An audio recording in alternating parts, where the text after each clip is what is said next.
It's a feast of crows. Something like that. A feast for a clash of kings. A clash of kings. A feast clash. for crows. A spectacle for the ages. A sword of the king. The scythe of the reaper.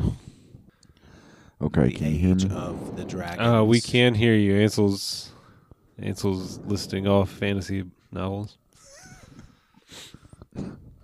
It's basically Okay. you pull two nouns out of a hat. Throw The article in the there. blank of the blank. Article and preposition. The wrath of the snowflake. The revenge of the cuck. A slice of forever. A club of books. Good.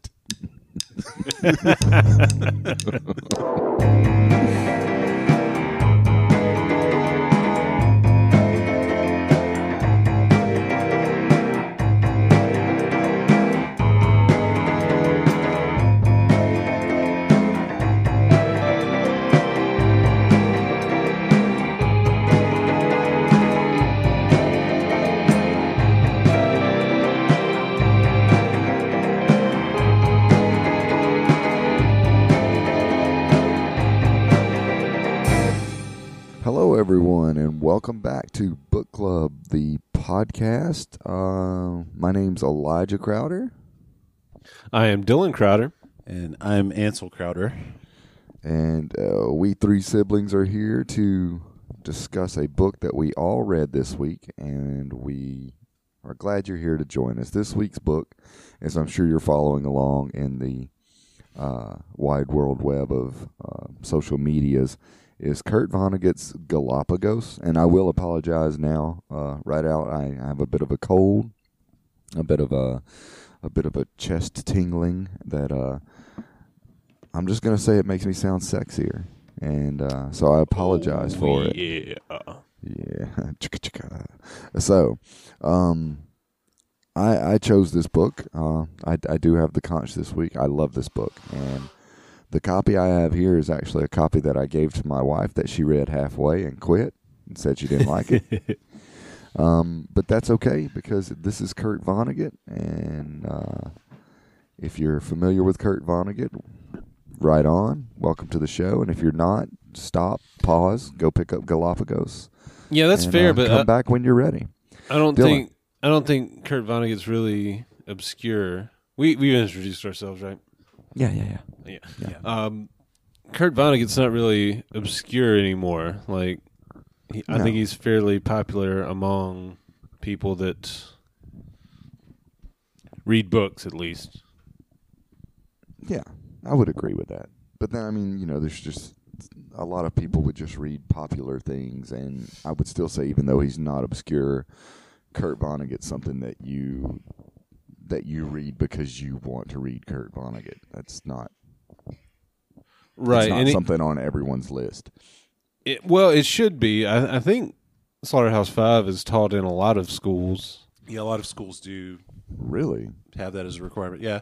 Just not in Mississippi and Alabama, most likely. Because, and I noticed this, like I was kind of thinking about this as I was, reading it and thinking a lot about, I'm a big Kurt Vonnegut fan. All of his novels deal some way with A, being anti-war, Yeah. and B, being humans are fucking killing the world. Yeah. Like, that's like the string that Common goes through. thread in all of his books, yeah. No, it's more of a string that goes through. Is that a Bakonin thing? Bokonan. I don't I know. always pronounce it Bokonan. It sounds like it should be Bokonon. But it's Bakonin. But I mean, I can't remember how I used to pronounce it, but I saw like an interview with him on El Televisor, and he pronounced it Bakonin. So I guess if anybody would know how it's pronounced, it would be him. And we were, of course, talking about the character and the religion from Cat's Cradle. Another book that's anti-war and people are ruining the planet. Well, all right. Let's go ahead and follow up on this a little bit before we get into the book. Oh, how many Kurt Vonnegut's books have each of you read, and what's your favorite? Okay, If you can pick a favorite, yeah. I think I've read all of his novels. I've got a list here. So we're just going to kind of go through. Player Piano was his first. I read that. It was very good. It's been a long time since I read that. Mm-hmm. This is going to be boring to listen to because Sirens of Titan, very good. Well, I guess what Ansel and I can do, we can both say yes or no if we've read those as well. Okay. Yeah, that'll save us some time. Streamline this. Sure. Mm-hmm. All right. Player Piano. I have not read it. Very good. Very good. Very good book. It's kind of long and kind of. I tried. I think I read about half of it and it bored me, and I called it quits. But. Sirens of Titan. Big yes. That was a cool book. Oh hell yeah, it's good. Mother Night. I have read it, and that's his favorite of my. That's your favorite. Yeah, that's my you've said that before. Vonnegut book, yes. What a fucking stretch to start your career with. Player Piano, Sirens of Titan, Mother Night. Mm-hmm. All right. He came out with looks like a few short story collections, and then Cat's Cradle came out in '63. I have read that, and it's fantastic. I have not read Cat's Cradle. Oh man, yeah, that's a must read. Mm. It might be my favorite. I haven't picked my favorite yet. I've got to think about it. Welcome to the Monkey House came out next. That was a collection of short stories. Yeah, I don't think I've read the whole thing, but I think I've read some of the stories from it. It's definitely worth it. Like, there's actually a love story in there that's, I forget the name of it. It's like Long Walk to Forever or something. And it was actually the true story of how he and his wife got married. And it's like seriously one of the best love stories I've ever read in my life. Dude is good. Vonnegut. Yeah, he's got some chops. Yeah, Vonnegut is like pretty much one of my favorite writers. Yeah. 69 Slaughterhouse-5 came out. I have read that a few times. It's kind of cliche, but I think that might be my favorite. Yeah. It's good stuff. Breakfast of Champions after that. It's terrific. I love Breakfast of Champions. It's probably the one that made me laugh the most out of all of his books. Either that the or most absurd, I think. No, not even that. No, slapstick. It's either that or Kilgore slapstick. Trout story, is it not? Go ahead. Is that not the main Kilgore Trout story? The Breakfast of Champions? Breakfast of Champions is the one where like all the characters kind of come together. Right. And there's like a arts convention in Ohio, and like Kilgore Trout is one of the characters. But oh yeah, and Mr. Rosewater is there. Yep. Rabo Karabikian, I think his name was, from Bluebeard. Yeah. Dwayne Hoover, who was mentioned in Galapagos. His next novel was Slapstick, which is probably my number two favorite. Slapstick is really funny, but it's been a long time since I've read it. And then Jailbird in '79. I read it. I didn't care for that. I didn't read Jailbird. I don't think I've read that one. Then Dead-Eye Dick. I didn't care for that one as well. I didn't read Dead-Eye Dick. That was 1982. And then 1985, Galapagos came out. And this is the first time I've read Galapagos. This is the second time I've read Galapagos. And third time for me. Yeah, we'll get into that here in a moment. Right after that was Bluebeard, which for a while was my number one favorite Kurt Vonnegut novel. It's a great book, too. Mainly because the ending of it is so beautiful. I don't remember what happens in it. Don't spoil it for me because I need to read it again. Yeah, absolutely. All right, after that... Wait, Elijah, have you read Bluebeard? I don't think I have.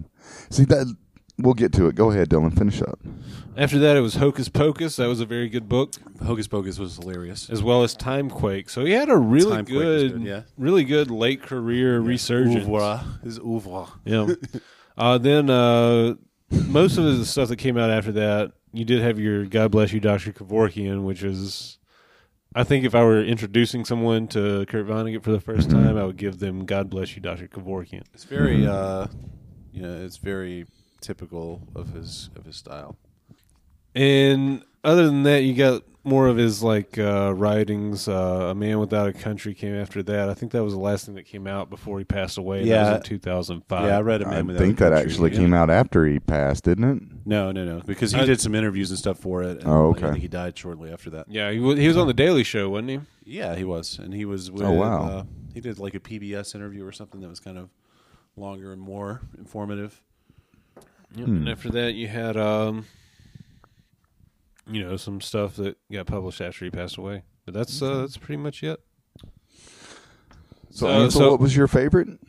Favorite was definitely Mother Night, and still is, and like I still, it's like one of my top books of all time. I think definitely, if not my favorite book of all time, it might be that. But I don't really deal in favorite things. I don't like everything. Okay, let's one of the reasons that I asked is I was thinking about it while reading this one, and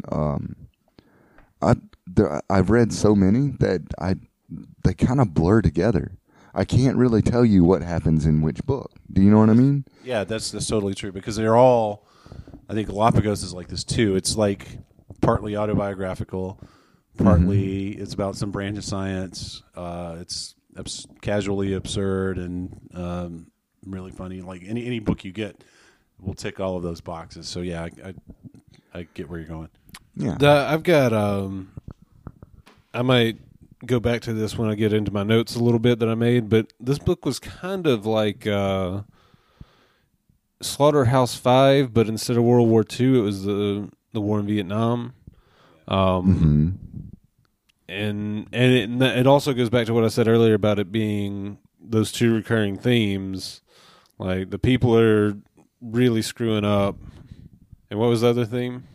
Well, you said anti-war, but anti-war, and then I wouldn't say it's like anti-war. It seems a little bit too active. It's just like part of that. That's just a subcategory of people screwing everything up is war. It's one of the many. I disagree, because some of the most poignant moments in these books, in Slaughterhouse-5, in not all of his books, Slaughterhouse-5 and Galapagos at least, is like in this book you had Leon Trout, the son of Kilgore Trout, as a ghost. Maybe we should do a quick overview of the book before we get people too confused. Yeah. But this guy fought in Vietnam, and he has a hard time dealing with that, and it doesn't go into it a lot, but it doesn't. It really hits when he says these things that happened in the war, and that's why I think it's really, really anti-war. Not as you say, not being so active about being anti-war, but like just saying like this is what happened essentially. Yeah, but I mean he takes the same tone with like people screwing everything up. He takes the same tone with war that he does with people over reproducing or. Okay. Well, yeah, I've got some notes that I'll get to later on, and we can expound on that. Give a quick, if you want to, Elijah. We can do it if we know your throat's a little sore. Well, let's. It would be really difficult to roll it up and say, okay, this is these characters and this character, and it's about this character. So I'll give a real general sort of opening salvo here. Galapagos takes place, the end of the 80s, 85, 86. There's been a worldwide economic, basically what happened in 2008, except it was bigger. And there's a group of people who are going to Ecuador on a cruise ship to the Galapagos Islands, which has been sort of played up as this nature cruise of the century. And they're on their way there. Or in Ecuador. There's just, 6 people on the boat? Yeah, 6 people that were scheduled to show up actually showed up. Yeah. And yeah, not all of them even make it on the boat. But then, without suffice to say, like you could go on and on trying to get this story as a synopsis, right? Yeah. Shit hits the fan while they're about to go on this cruise, and they get marooned, and World War III happens around them, and they have to rebuild the human race from one of the Galapagos Islands. Yeah, and they eventually evolve into little dolphin people.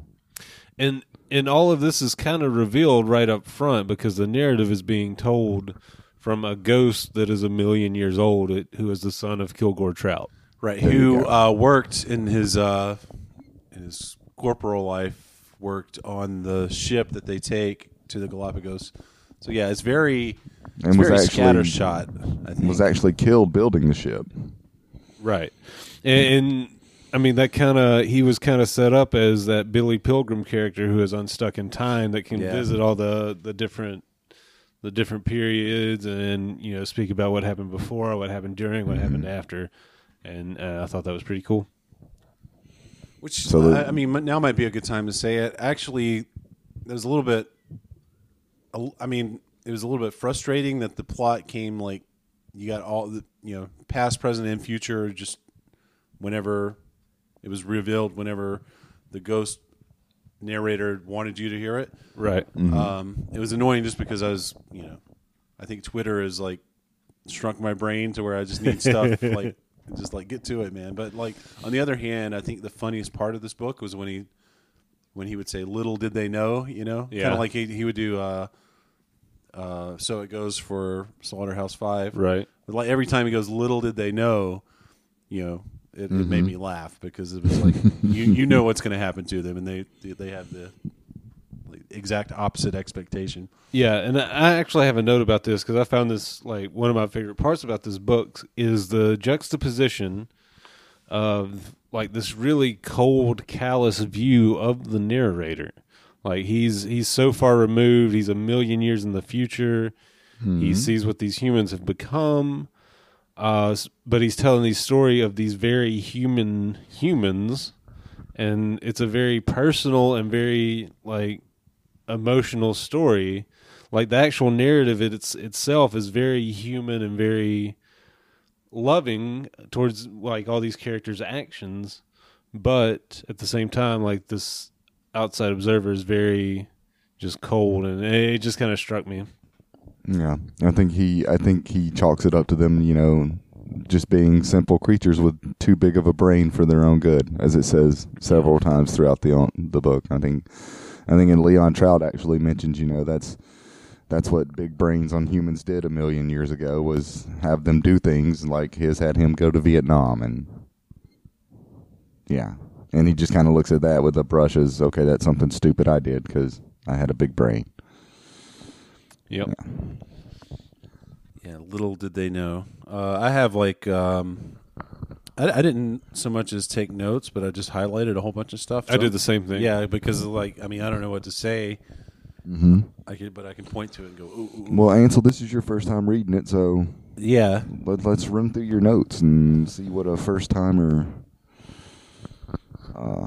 caught as a flash in the pan, so to say. I mean, what really stuck out to you? How about we do this? Since Ansel and I both have like a bunch of notes, how about we alternate?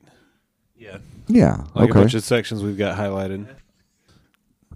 Here's a quote that I really like. It says, "And then, as though in trances, the people would really do it. Have this is talking about how. Okay, let me go back. And it's talking about big brains being. That was the villain of the book. Was like mankind's brains that are too big. So this is that, in my opinion. Okay, let me go back. It's talking about Mary Hepburn's artificial insemination experiments, like how she thought about it. It was sort of something that she was like, "What if?" And it just sort of, you know, it sort of grew out of her, you know, from her curiosity. It grew into something that she actually did. And then he says, that, in my opinion, was the most diabolical aspect of those old-time big brains. They would tell their owners, in effect, "Here's a crazy thing we could actually do, probably, but we would never do it, of course. It's just fun to think about." And then, as though in trances, the people would really do it. Have slaves fight each other. Go to the next page. Cooperate, you reader. Okay. Have slaves fight each other to the death in the Colosseum, or burn people alive in the public square for holding opinions which were locally unpopular, or build factories whose only purpose was to kill people in industrial quantities, or to blow up whole cities, and on and on. So that's typical Vonnegut, but like that could have been in any one of his books, I think. Yeah. But it's just like, I mean, that's it. That's that's what and you can't say he's wrong there. You know, Yeah, not at all. And I saw an interview, like the interview I was telling you on when he was on PBS for A Man Without a Country. He was saying, like, you know, as a species, we're absolutely terrible. You look at, you know, the Roman games, the Spanish Inquisition, slavery. So yeah, that's kind of his MO, and you can't.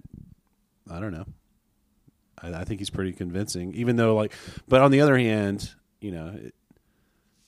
Humanity's terrible and all that, but like you'll see a video on YouTube of like a dude dressing up like Gumby to please his dog, and his dog is happy and jumping on him, or something like that, and then you're like, yeah, humanity's okay after all. Yeah, so I don't know. I have a note that goes kind of in line with this, and I apologize for chuckling at you while you were trying to find your note, but give me just a second. Okay. It's hard to listen and go through your notes at the same time. It is.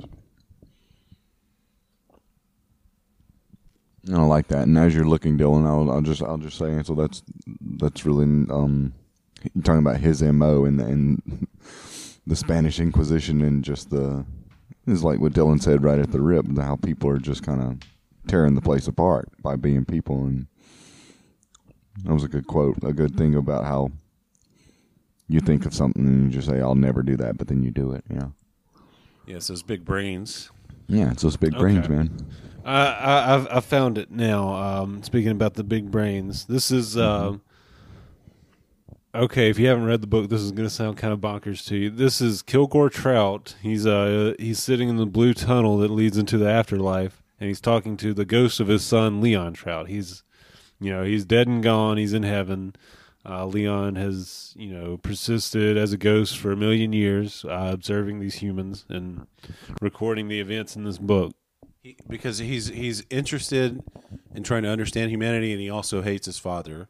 The two reasons he doesn't himself go into the blue tunnel, into the afterlife. All right, so this is Kilgore Trout talking to Leon, his son. The more you learn about people, the more disgusted you'll become. I would have thought that you're being sent by the wisest men in your country, supposedly, to fight a nearly endless, thankless, horrifying, and finally pointless war, would have given you sufficient insight into the nature of humanity to last you throughout all eternity. Need I tell you that these same wonderful animals, of which you apparently still want to learn more and more, are at this very moment proud as punch to have weapons in place, all set to go at a moment's notice, guaranteed to kill everything. He goes on and he's trying to convince his son not to stay and go through this portal. And he gets to a point where he says, like the people on this accursed ship, my boy, they are led by captains who have no charts or compasses and who deal from minute to minute with no problem more substantial than how to protect their self-esteem. And reading that, like, God damn, Kurt Vonnegut hit the nail on the head 30 years out. Yeah, he's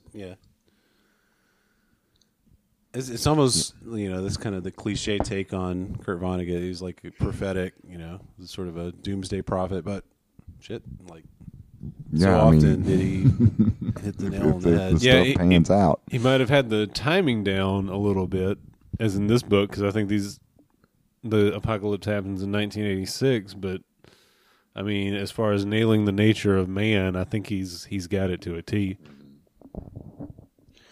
It's that was actually my favorite thing in the book. What you just read, Dylan, where he's telling him if you didn't learn enough from being sent to the jungles of Vietnam about mankind, then you're kind of dense and don't need to learn anything else. And not to upset any Vietnam veterans. I would think most Vietnam veterans today, looking back, would say, "What kind of shit did they send us to?" Yep. All right, I've got a quote here. Okay, go ahead. Oh, go ahead, Ansel. Go ahead. All right, I was just going to say, it just kind of like dovetails with that. The scene at the end where, at the very end of the book, when he's in Sweden talking to his doctor who sort of diagnoses PTSD, and he doesn't have any emotion until he says that he recognizes that it's the only person he's ever met that's read his father's novel and thought it was brilliant, and he just sort of broke down and crying. And I wanted to hear you guys talk about that. Like, why, what do you think was going on there? Why do you think he cried? Why do you think he was emotional then?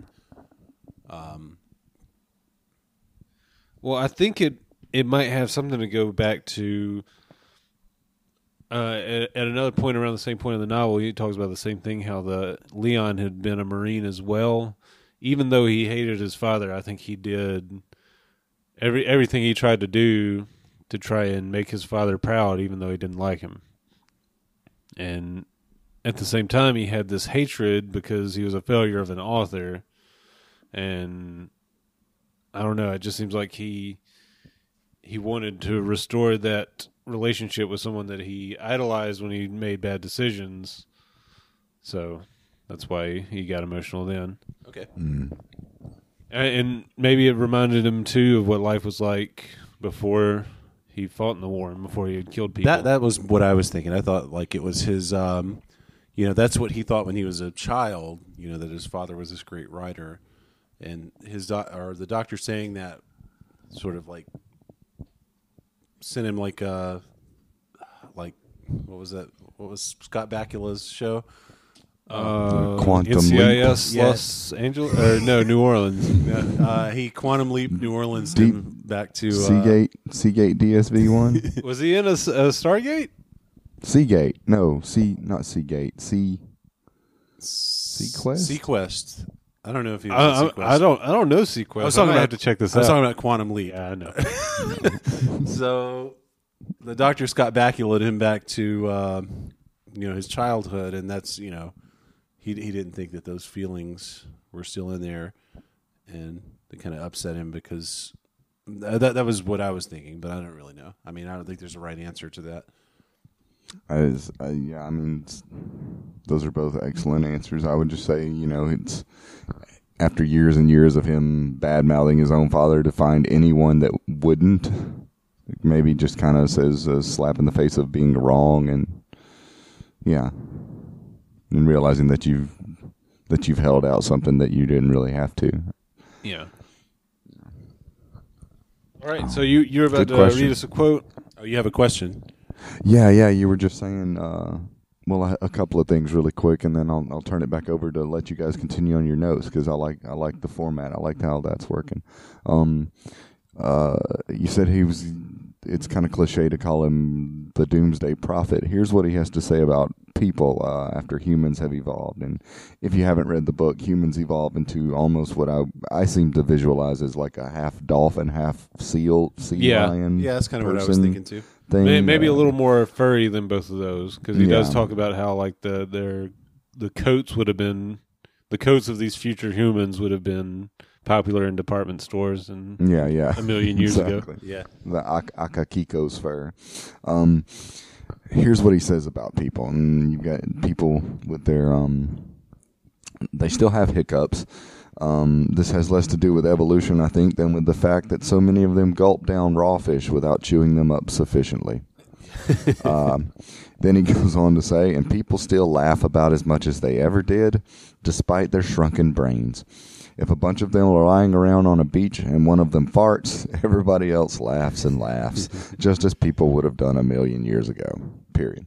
And that's, I love that. I love that, losing the big brains, but keeping the simple sense of humor in a bunch of, I don't know, just the visualizations of all these like human-looking sea lion things with fur laying around farting and laughing at each other. It's tickled me, and I hope that's what we get to evolutionary-wise. There's another part where he said he goes up to all of the humans with blue hair and curly eyes and says, blue eyes and curly hair. Blue hair and curly eyes. Yeah. He calls them all Herr von Kleist. Yeah, he says, what does he say? Guten Morgen, Herr von Kleist. Yeah. That's about all the German I know, or something like that. He's like, there's more than enough. Wie geht's es Ihnen? Do what? He said he said that's the only German I know, but it's more than enough these days, or something like that. Very funny. In the same vein of him being this prophet of doom, there's also something that he seems to have. I don't know if you would say he prophesied or prophesied, But it's a character in this book that we haven't mentioned named Mandarax. And Mandarax is such a presence in this book that it becomes a character. And for those that haven't read it, Mandarax is an iPhone, basically.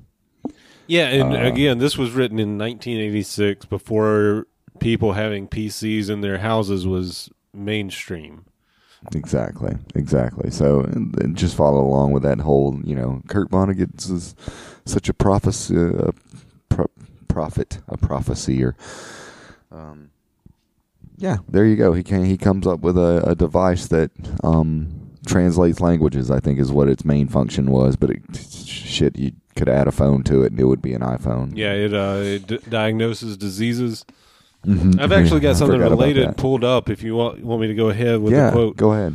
This is about Mandarax. If you punched out on its back 1802, for example, the year of Charles Darwin's birth, Mandarax would tell you that Alexandre Dumas and Victor Hugo were also born then, and that Beethoven completed his second symphony, and that France suppressed a Negro rebellion in Santo Domingo, and that Gottfried Treviranus coined the term biology, and that the Health and Morals of Apprentices Act became law in Britain, and on and on. That was also the year in which Napoleon became president of the Italian Republic. So, 1986, he's basically talking about having Wikipedia on a handheld device, which is what we all have today, which is amazing. But it's cool. I forgot about that towards the end. Like going back and hearing it now, like the perfect year for biology and Darwin, and it's just and to kind of juxtapose that, he doesn't have that in 1986. Think about how hard it was for him to research and find out all the little quotes that were in this book, and the years and the dates. He didn't have Wikipedia. He couldn't just Google Shakespeare quote or shit like that. That struck me at one point in this book, and I was like, holy cow! Yeah, it's just research, plain and tall. In 1980, in the mid 80s, that's what you had to do. Yeah, very true. And awesome that he did it. And we're the benefactors of it. Ansel, you had a couple more quotes you wanted to roll with. Yeah, a couple quick ones. The first one just made me laugh, and I'm going to lay it down. I got more Mandarax stuff if you're not ready. No, I'm ready to go. It says, I put a star in front of the dog's name because she would soon be killed and eaten by those children. It was no time to be a dog. I don't know, just the language there. I've got some examples along those lines as well. You need to go ahead and explain the functionality of the star before a name. We haven't talked about that. We will. Let me say this. I'd rather you, conch holder, talk about that. Okay. But let me say this and to talk about one of the themes of the book, and then I'll hand the conch back to you. It says, every school year back in Ilium, Mary could count on some students being outraged that human beings should have treated such trusting creatures so cruelly. This gave her the opportunity to say that the natural order had dealt harshly with such tortoises long before there was such an animal as man. But I mean, the idea here, I guess some background would have helped. It's about it's talking about sailors would take these land tortoises and keep them on their backs in the hold of a ship until they were hungry. They were talking about how they didn't even need to be refrigerated, and and it says that Mary Hepburn, the school teacher, she said she could always count on some students being outraged by this, and I think that is part of the I think this book is probably multi-layered, and I think there's a lot of stuff I missed, but I think the idea, I think a lot of his books they sort of have some branch of science, some one of the sciences as sort of its glue that holds it together. And this one, of course, is biology and the idea of biodiversity. And it's just this is a sort of biodiversity of student opinion. Some people were hell yeah, that's awesome, kill the tortoise, and some people were disgusted. I mean, there's like it's just sort of like I don't know. Is that a stretch or No, that's not a stretch at no, all. I'm I follow that following you. logic 100%. so? I don't know. Ditto. I do want to go back and read it again. I actually didn't pick up on that at all, but Mm-mm. you saying that makes total sense, and yeah, that's something I didn't see when I read it. But no, I mean, and I've never even thought of a science or a discipline being sort of an anchor for all of his works. But now that you mention that, and I'm thinking back, it's kind of dead on with that. yeah, I always tend to take more of a social lens to his books as opposed to that science, like focusing more on the humanity. But you, like you said, there is something there. I guess Cat's Cradle is physics, maybe chemistry. Yeah. Slaughterhouse 5 would be more like that's more about time. Yeah, like maybe it is a stretch physics. to say that it's about I think not Cat's Cradle. Yeah, Cat's Cradle was probably more chemistry, and then Slaughterhouse 5 was more physics because it's more theory of relativity, time's not a straight line sort of thing. perhaps. But yeah, I never even thought to look at it that way before. Okay, well I'm done. I'll see you guys later. All right. Well, thanks for dropping in. I've got a highlighted section here. Is just another example of his use of language being funny. Mm-hmm. In the midst of this really deep, really serious novel. I don't know, pretty serious and pretty damn serious. But he tries to keep it light and impersonal. Here it says, nature, in fact, was so bountiful that there was a reserve supply of food, of which the colonists were aware, but to which they never had to turn. So this is after the shipwrecks. They're on the Galapagos Island trying to survive after the downfall of society, World War III. There were seals and sea lions of all ages, none of them suspicious or ferocious, save for the males at mating time, lolling everywhere, making goo-goo eyes at passing human beings. They were edible as hell. Yeah, that made me laugh too. Yeah. Well, and yeah, that's one of those laugh out loud moments in a book. Yeah, it's funny. Definitely. And I think another thing is like another cool theme of this book is how such minor, seemingly inconsequential things can save the human race as a species. In a way, I mean, some people would say that, if I saw a little seal, small-brained seal, dolphin thing, it ain't American. I know that for sure. And I was like, well, they still laugh when the others fart. So yeah. Anyway, the point being, like, it's like, what's his name? Adolf von Kleist. Yeah. He goes. He was gonna he was curious about the spring from which they got all their fresh water. He was gonna look into it and find it. And surely he would have screwed it up and probably have destroyed the human race. But it just so happened that these Concabono girls were there because they wouldn't go there when he was there, and just like these sort of insignificant things. And maybe I actually saw something on Twitter the other day, and it just kind of was perfect for this book. Somebody said it's kind of like a hokey inspirational thing, but it actually worked because it inspired me a little bit, maybe. But it said, everybody's afraid of going back. Like, if there were a time machine, everybody would be afraid to go back in time because they would think that some minor thing they would do would have crazy effects on the major future. consequences. Right. Yeah, but nobody thinks that their small effects in the present can have major consequences in the future. I was like, wow, that's you got me there. It's kind of like it's like that rare Thomas Kincaid painting where I'm like, yeah, that is light coming out of that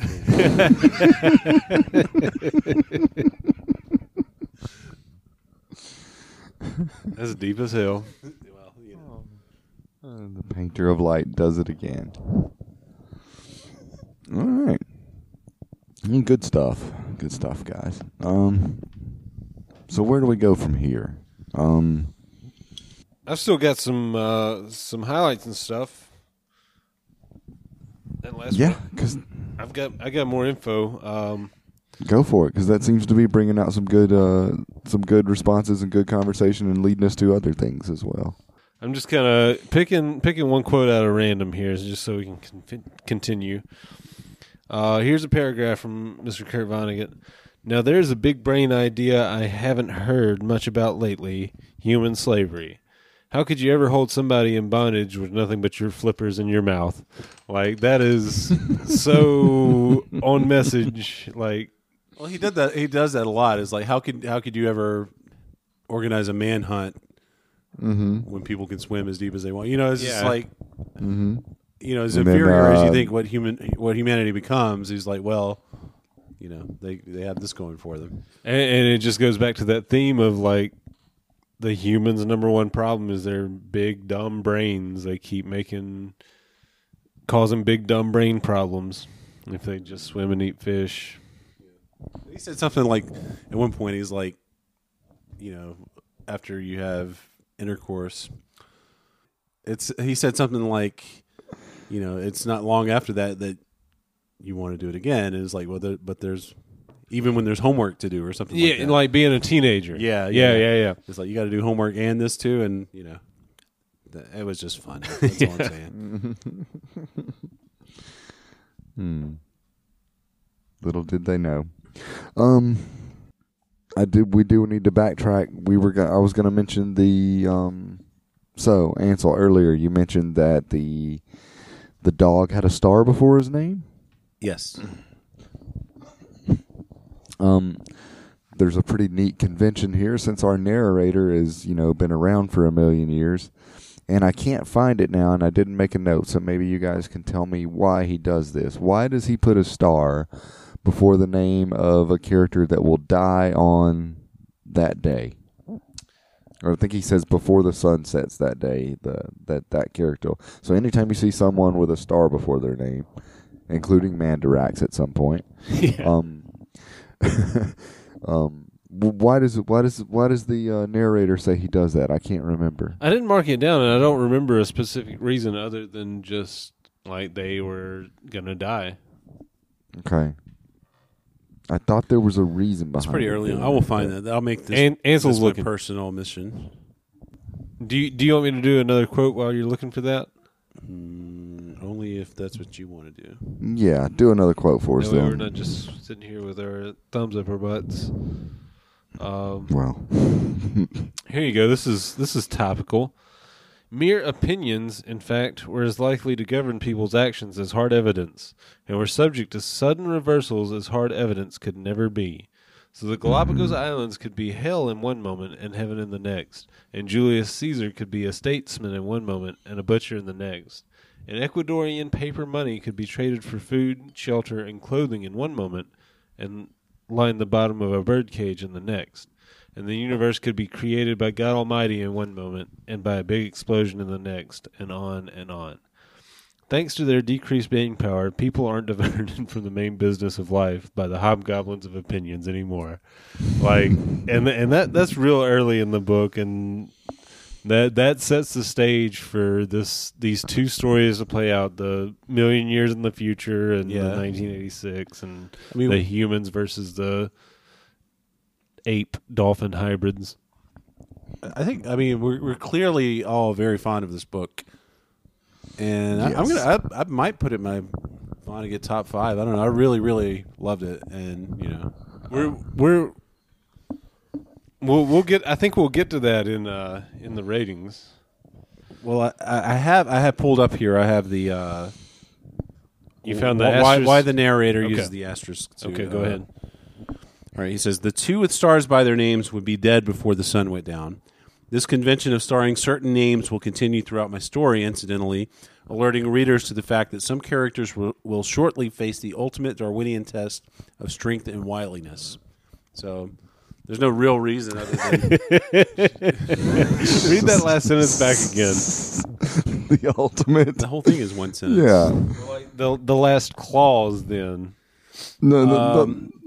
This convention of starring certain names will continue throughout my story, incidentally, alerting readers to the fact that some characters will shortly face the ultimate Darwinian test of strength and wiliness. Yeah, that's fucking perfect. Yeah. Strength and wiliness. Very nice. I think we've once again come across a book that we all three like and just need to say as much Well, it sounds like we're ready for ratings. and move on. Dylan is.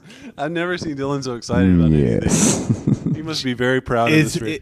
I am, and I it's am just ready. because it's a bad pun, and I get. I am ready. I am ready for your rating, and I want to hear it, and then I have a short announcement, and before I pass the conch. All right, and I think my we've rating done enough for today. for this book. Yeah. Okay. It's 5 out of 5 slaughterhouses. Like it's a. Like I said, it's kind of a carbon copy of Slaughterhouse 5, but it's like it does it really well in the scope of, doing it through the scope of biology and in the Vietnam War instead of World War II. Like it's fantastic.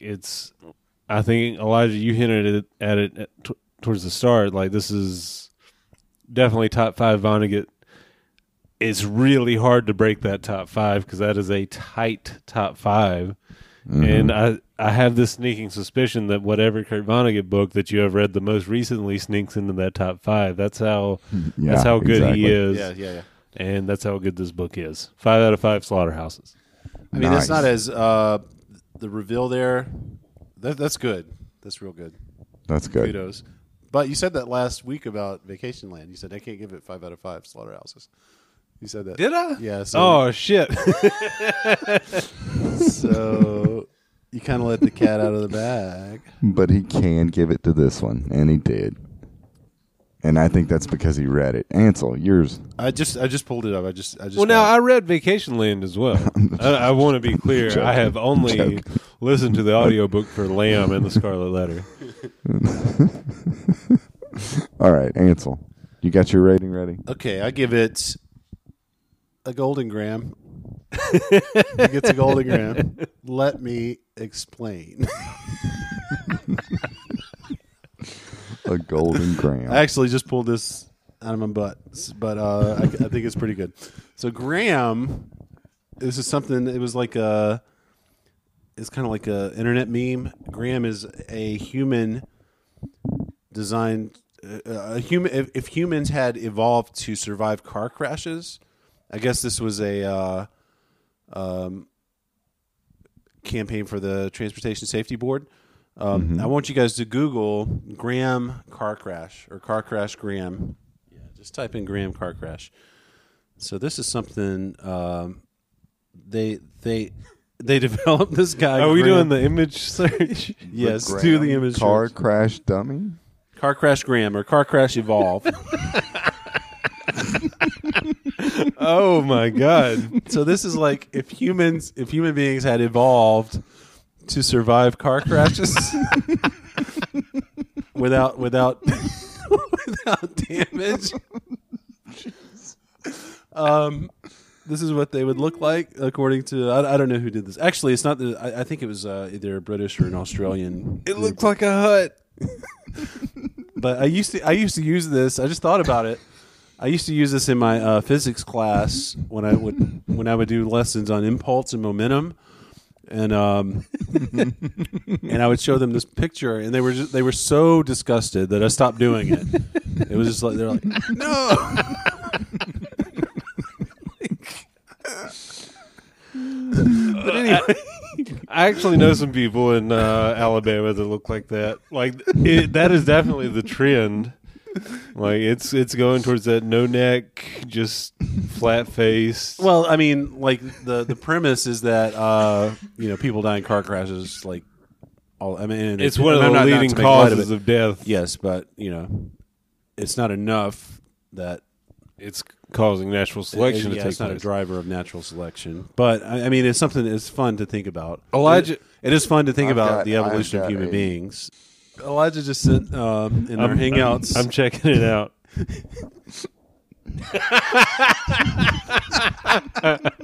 Okay, so our audience can see. I'm going to paint a word picture for you. We've got if you're not familiar with Graham, the crash test dummy man, he has been photoshopped onto the cover of Nirvana's Nevermind. And We'll put it on the social media. okay, well, So we'll put that up so everybody will know what we're talking about. that's a little graphic to be put on the social media. I disagree. I think it's. I'll put it on the Reddit. I'll put it on I Reddit. think it's. What's the word? What's the marketing word? Cultural zeitgeist. Yeah, sure. Mm-hmm. Anyway, There you go. 1 golden gram for Galapagos, which I think was fantastic. Jesus Christ! And I like, really- how am I just now finding out about this? Well, I don't remember Yeah. how I found out about it, to be honest, but I did use it in my physics class, and it backfired so badly. But I kept doing it, and then I was just like, okay, this isn't, I'm losing them like right at the beginning of the class. So anyway, impulse momentum theorem is important. Well, all right. Let's try and wrap this up.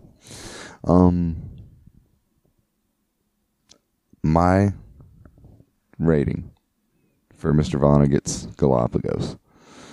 I'm going to give it 3 out of 3 20-pound British notes. Explain, Okay. please. Go All on. right, so that's 60 pounds. No, the 5-pound note. Sorry, 15 pounds. 3 5-pound British notes. It's like a fourth of what If you're you saying. if you look at the new British pounds, yeah, it's a fourth of it. Sorry, but it's still a good rating. The new British pounds the new 5-pound notes have Darwin on them. And yeah, so I'm gonna give this one 15 pounds. No funny jokes or anything. I hold this book in such high reverence that I'm not gonna make any jokes about it. But I am gonna say I'm super stoked that you both enjoyed it. Dylan, I know you're a Vonnegut fan. Kind of picked it for you. Yeah, Ansel, I'm surprised you never read it, and I'm glad you liked it. Go ahead, Dylan. I just wanted to say this was the second time I've read this book. It's probably been just a little less than 15 years since I've read this book, and I don't remember enjoying it this much. And it kind of goes back to what I said earlier. Your most recent Vonnegut book read is in your top 5. Yeah, I buy that. And before we move on, Dylan, you actually went to Dresden. I meant to bring this up. Oh yeah, I did too. Yeah. Mm-hmm. Yeah. Tell us about Dresden. Dresden's a beautiful city. Like the it's kind of funny if you're familiar with the story of Slaughterhouse-Five at all, you'll kind of know about Dresden. It was firebombed during World War II. It sits on it straddles the river there. I think it's the Rhine. I'm not 100% sure on that. I might need to Wikipedia that. I think real it's the quick. Elba River, but go ahead and I'll wiki that for you. So on one side of the river you have what is called the New Town, which grew up after the Old Town, but the Old Town got destroyed. So the New Town is older than the Old Town, if that makes any sense. But they have taken painstaking effort to rebuild the old city center as it was. And, back then it was renowned as a city of arts and culture and beauty. No military installations there. Probably wasn't supposed to get bombed, but that's a whole nother show, a whole nother book. But no, there's almost no marking of the actual slaughterhouse. Like, the only thing that is there is one little sign next to the sidewalk, but it's up so far that it's really hard to read. It's got German on one side and English on the other side. And yeah, it just has a small picture of that building as it was, and I've got a picture in forever. Can you share it with us and with Book Club Nation? I'll see. Well, I might. I don't know if I have my shirt on Nation. for that one or not. The fans might not We go can crazy crop about it. Graham into it. When you're standing. Okay. Perfect. For those that don't know, Dylan likes to tour Europe shirtless. He'll just pick a town and go take his shirt off and walk around for a few days. But no, Crop isn't the word. We'll have to Photoshop is what I meant to say. going to Dresden. It was a pretty sweet Billy pilgrimage. Oh, dude. Did you think about that before you went? Are you asking me did I go to Dresden, Germany for a pun? The answer is yes. Yeah, that's what I would say. It's like I can see it playing out. Like it'd be cool to see Dresden, but that's going to take a couple days, and it would be a cool Billy pilgrimage, though. And then you're like, well, now I have to go because I have to. Yeah, that's too good. I can neither confirm nor deny these reports. I'm gonna. Yeah, I know you well enough to know that that's how it played out. Don't be coy with me, dog.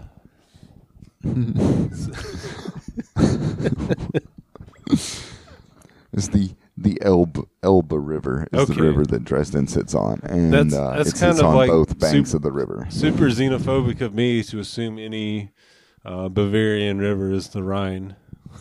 No, I mean you basically had like an 80% chance of being correct. But all right, so I've got a quick announcement. It's a sweepstakes. It's a contest. Ooh, can we be involved? I love a good gamble. We cannot. And this is for Book Club, the Podcast Nation. Here's the sweepstakes. What you do is you go on your Facebook page, and you have to send to our Facebook page, or I don't know how Facebook works. You guys are in charge of that. You figure this part out. All right. You have to share. This is episode 11. We're recording now. 10 episodes plus Boo Club are out there for you to share with your friends. If you share 10 episodes, including Boo Club, and you are the, let's say, 23rd person to do so. Now, all right, you do that, and we will select one of you at random, and you will receive in the mail a signed copy of Paddle My Ass Off to the Amazon. What was that book called? Paddle to the Amazon, the ultimate 12,000-mile canoe adventure. You will receive my copy. This is actually my copy, so that means it's the pages are actually folded. Notations have actually been made in the book. It will also be autographed by the three of us, and autographed by a ton of other random people that you will. I'm just going to get people to start signing it, and that's yours. You can keep that and have that, and we will try and have some sort of little book club illustration in the back jacket for you. That's yours. All you got to do is talk about book club. That sounds like a fantastic giveaway, Elijah, but it sounds to me like there's just no space on your bookshelf for Paddle to the Amazon, the ultimate 12,000-mile canoe adventure. Also, I think I love the book. I love the book, and I want to share it, but I'm not going to read it again. I think it is a pretty cool idea. It's a cool idea. I think you might be overestimating the amount of people who, follow us on these social media platforms, which is Book Club Cast on Facebook, Twitter, Instagram. We're actually on YouTube now, where you can stream our podcast from YouTube. Hell yeah. Oh, nice. Bookclubcast.com will also get you there. But yeah, you've overestimated the amount of people who already know that. So anytime you try to do like some self-promotion, you run the risk of overshooting your mark. Yeah. Well, that's fine. Like if one person does it, they win. Prepared for that. I'm totally up for being pleasantly surprised on this. But yeah. Let's see how it goes. That being said, I think it's a great idea. Me personally, I'd be kind of pissed if I got a book and like people would scribble it all in it. Yeah. Like I kind of want. We don't have time, but I kind of wanted to talk about this. Like I don't. It's kind of why one of the reasons I like using an e-reader as opposed to an actual book. I feel like marking in a book is kind of blasphemous in a way. Like it's kind of like defacing a book. I never liked writing in a book or marking pages like that. It's like all right. Let me pull up a quote from Galapagos, the Gospel according to Biff. No, while you do that, I'm going to tell you what broke me from thinking that was in any way wrong. Oh, can we talk about Leon for a second, though? I know you're about to say something, but I forgot to mention this earlier. He's Leon Okay. Trotsky Trout, you know? Yeah. And he had a character in Hocus Pocus. It was Eugene Debs Harkey. So he takes these famous, labor leaders and names his characters after them. I just think that's worth noting. Mm-hmm. Anyway, Noted. No, what I was going to say was I took a course at the University of Mississippi on the Old Testament, and we had to study the New International Version of the Bible with the Apocrypha. And throughout the thing, there was just tons and tons of markations off to the side in the notes where it would say, meaning of Hebrew is uncertain for this. And in fact, like, every page, the meaning of the Hebrew was uncertain. And this is a college, level Bible. And so, yeah, I wrote furiously in that book trying to figure stuff out. Because you couldn't just, like, keep notes of the Bible in a notebook. It's just, there's no notebook big enough. yeah. Well, I can tell you what Leon Trotsky Trout would have said about that. What would he have said? He wrote this entire story, Galapagos, with his finger in the air. In the air, yeah. And he says, does it trouble me to write so insubstantially with air on air? Well, my words will be as enduring as anything my father wrote, or Shakespeare wrote, or Beethoven wrote, or Darwin wrote. It turns out that they all wrote with air on air, and I now pluck this thought of Darwin's from the balmy atmosphere. Progress has been much more general than retrogression. Which means you can write in your books, Dylan and Elijah, because everything is ephemeral. Everything fades.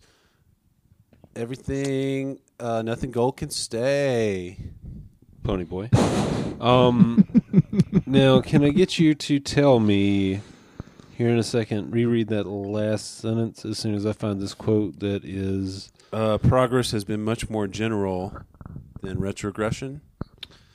Right, and that was written at... I have this passage right down as well. Like, that was a quote from Mandarax, correct? Yeah, Mandarax spit that up. And, yeah, that's... I think that was a real good part of the book. I had that... I like how Mandarax is, he's kind of a non-playable character. No. I'm sorry. I'm reading the quote again here. That is a quote of Darwin that Leon puts into the book. Okay, I was wrong. Progress has been much more general than retrogression, and Leon says, "'Tis true, 'tis true." 'Tis true. After, for a million years, watching the progression of the human race into these mutated dolphin, seal-like creatures, this book nails it. This book owns, guys. Yeah, read it if you didn't already. Mm-hmm. It's fantastic. Even if, like, ain't no spoiling going on here, even if you didn't read it. That's the thing. The way the narrative is structured, like, he pretty much spoils it right from the get-go. Yeah, the plot doesn't matter. Yep. It's that Quentin Tarantino kind of thing, like showing the end before the beginning. Yeah, it's not the destination, baby. It's the journey. Absolutely. The nature cruise of the century is what it is. Speaking of which, like, Nature Cruise of the Century, that's funny because, like, he's done that in other books where it's like stuff that's hyped, like it's obviously overhyped, like Sacred Miracle Cave in Breakfast of Champions, which is like when they get there, it's just like industrial waste. Yeah. So anyway, it's just man, that Kurt Vonnegut, dang, It's like he's good or something. yeah, dude. Yeah. We should read some more of his books. All right, I'm passing the conch. Dylan. All right, I think we've clubbed this one pretty well. Oh, it's just slided on across right there. There you go. I got it. All right. The book for next episode is going to be The Road by Cormac McCarthy. Nice. It's something that's been on my list for a long time. I've never read it.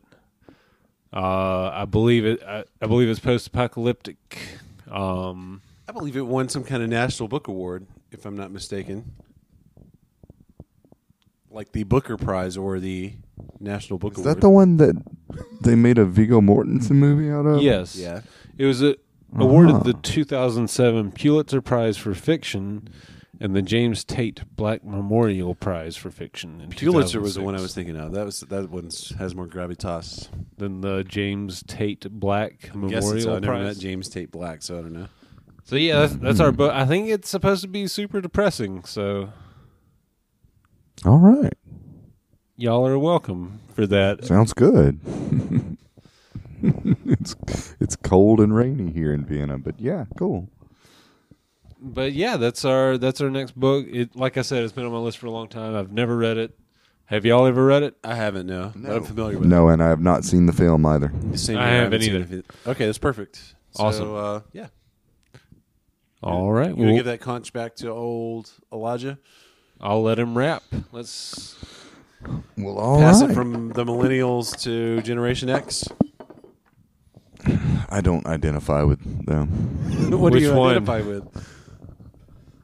I don't. I'm my own thing. Like I'm a late. Such a Gen X thing baby. to say. I'm a really. I'm a late baby.